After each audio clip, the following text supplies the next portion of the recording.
Nous sommes ravis de vous accueillir aujourd'hui pour cette conférence qui sera animée par notre ami et grand intellectuel et journaliste mauritanien, Kamara Seydi Moussa. Kamara Seydi Moussa, directeur de publication du journal La Nouvelle Expression en Mauritanie, qui est non seulement un intellectuel reconnu dans le pays, mais aussi un journaliste impartial. Un journaliste qui fait son travail tout en respectant l'éthique et la déontologie qui régissent justement le travail de journaliste.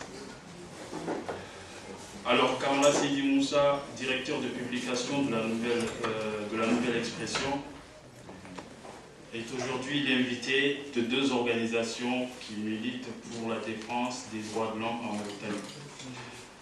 En l'occurrence, l'OCVIDH, représenté ici par son président, M. Djagana Mamadou Youssouf, et l'Association des Haramines de Mauritanie en Europe, représentée ici par son président, M. Mohamed Yahya Oulsiré.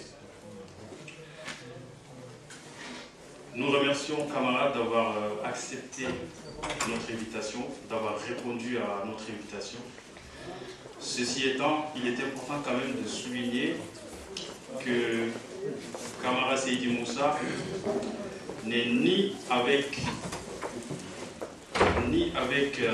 les organisations de défense des droits de l'homme, ni avec le gouvernement mauritanien. Il n'est ni pour, ni contre l'un ou l'autre. Il fait son travail, un travail reconnu, un travail digne, un travail respectable et très respecté. C'est à ce titre, justement, qu'il a répondu à notre invitation. Et c'est à ce titre d'intellectuel et de journaliste impartial, chose très rare, très difficile à trouver en République islamique de Mauritanie. C'est à ce titre qu'aujourd'hui, il animera cette conférence. Alors, c'était juste l'introduction. Moi, je me présente, je m'appelle Abou Tagourla. Je suis le porte-parole de l'association des Haramines de Mauritanie en Europe. Et donc, pour introduire la conférence, nous allons passer la parole à M. Djagana Mamadou Youssouf. D'abord au doyen, à son Excellence, M. Mohamed Yahya Oulsiré, président de l'association des Haramines de Mauritanie en Europe. M. Mohamed Yahya Oulsiré, qui est ancien diplomate mauritanien et qui aujourd'hui fait un travail immense, un travail extraordinaire.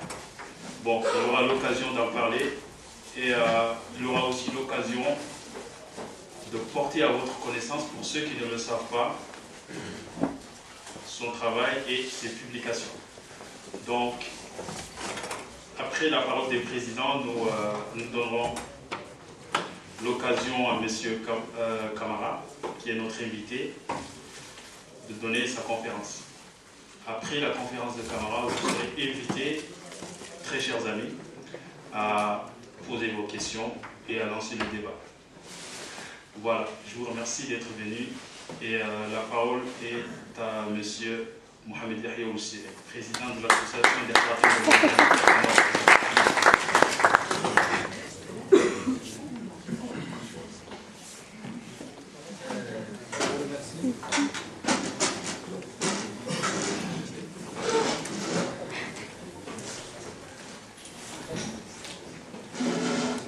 Monsieur le modérateur,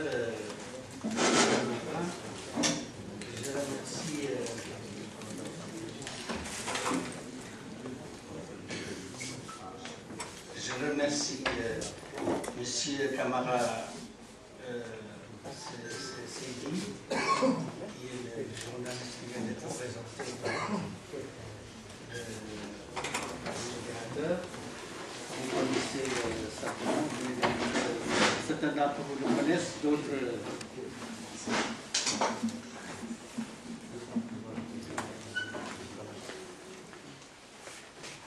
d'autres viennent de le découvrir.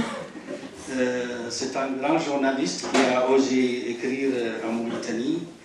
Et je vais revenir tout à l'heure sur un certain nombre d'aspects de son travail. Alors, je voudrais d'abord remercier l'assistance. Vous êtes venus assez nombreux. C'est très important. Il y a des compatriotes, des Mauritaniens qui sont concernés par la question.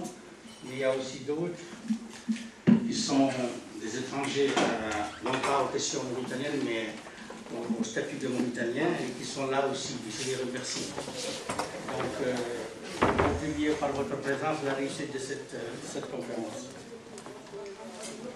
Voilà. Je voudrais parler d'un deuxième point du travail en commun entre le DVH et AHMA. Ce n'est pas la première fois que nous organisons des choses, enfin, que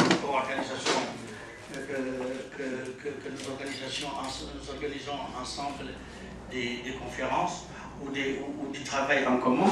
On l'a déjà fait en 2010 par 2 fois concernant Biram Molebi.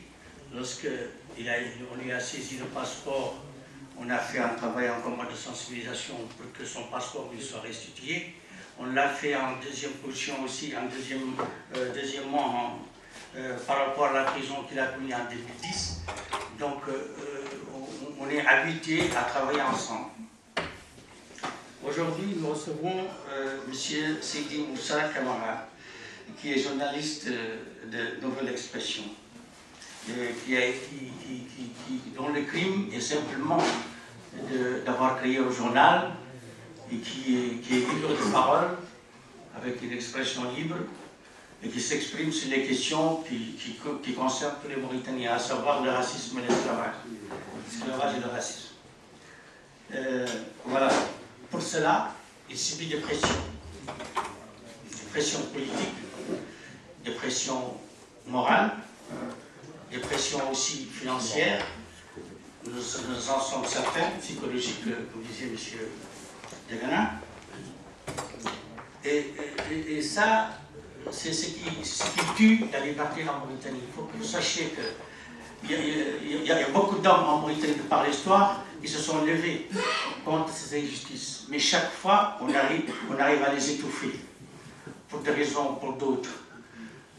Pour des raisons financières, pour des raisons politiques.